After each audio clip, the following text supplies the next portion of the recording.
ada di depan Fakultas Ilmu Pendidikan Universitas Negeri Makassar yang bertempat di Jalan Tamalate.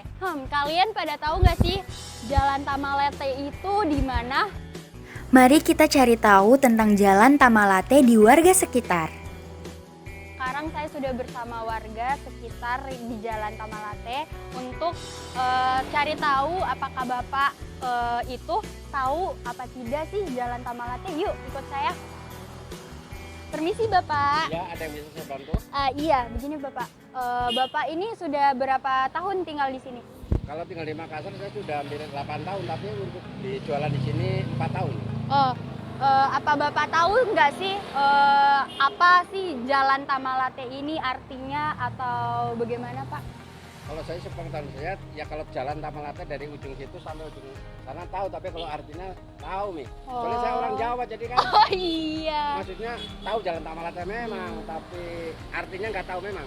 Oh iya. Seperti itu saja. Ya, makasih Bapak. Terima kasih, kurang lebihnya Iya. seperti itu. Ya, sekarang saya sudah dengan warga sekitar Jalan Tamalate dengan Bapak siapa?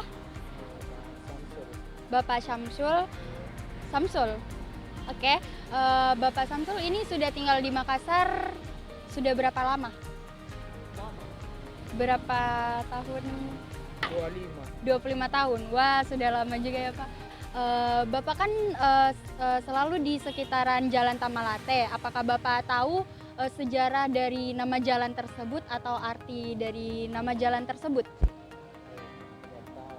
Oh iya, Bapak tidak tahu. Ya, makasih banyak Bapak. Iya. Ternyata masih banyak warga sekitar yang belum mengetahui arti dan makna Jalan Tamalate itu sendiri. Nah, buat yang belum tahu apa sih Jalan Tamalate itu, nah kita simak penjelasan dari Bapak Muhammad Akil Mus. Penggunaan nama atau istilah Tamalate sebenarnya bukan Tamalate, Tamalatea. Tamalate artinya tidak akan mati, tidak akan layu, tidak akan habis.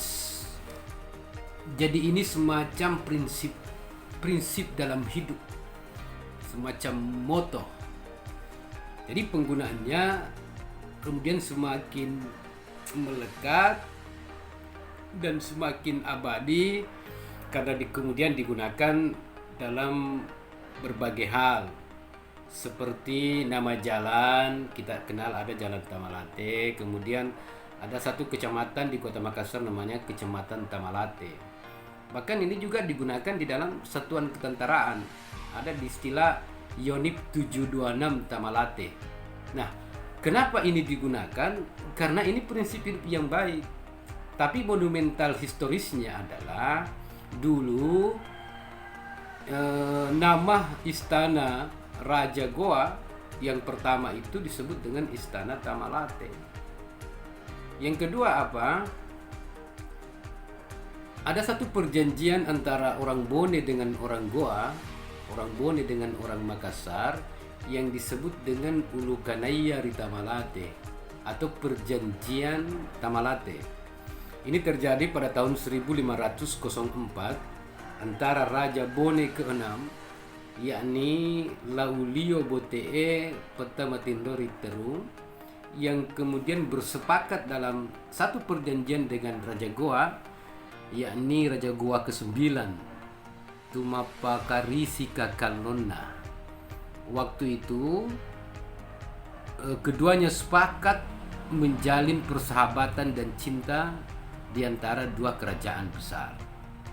Satu hal atau satu putusan yang dihasilkan di dalam perjanjian Tamalate adalah kalau dalam bahasa Bugis begini bunyinya.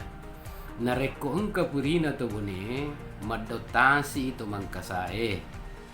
Nareko engka purina to mangkasae makumpel ibu luwe naola to bone. Artinya apa? Jika ada atau jika Bone menghadapi kesulitan, maka lautan akan diseberangi oleh orang Goa, orang Makassar. Sebaliknya, jika orang Goa mengalami kesulitan, orang Makassar mengalami kesulitan, maka gunung akan didaki oleh orang Bone.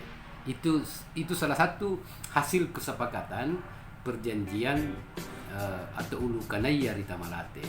Itulah sebabnya dari sisi historis dan dari sisi falsafah hidup, maka istilah Tamalate ini digunakan sebagai nama jalan, digunakan sebagai nama kecamatan, bahkan digunakan di dalam menjadi satuan di dalam tentara kita, khususnya di wilayah Sulawesi Selatan ini. Itulah sedikit penjelasan mengenai Jalan Tamalate dari Bapak Muhammad Akil Musi. Semoga mampu menambah wawasan dan hasanah pengetahuan kita. Sampai jumpa di video selanjutnya.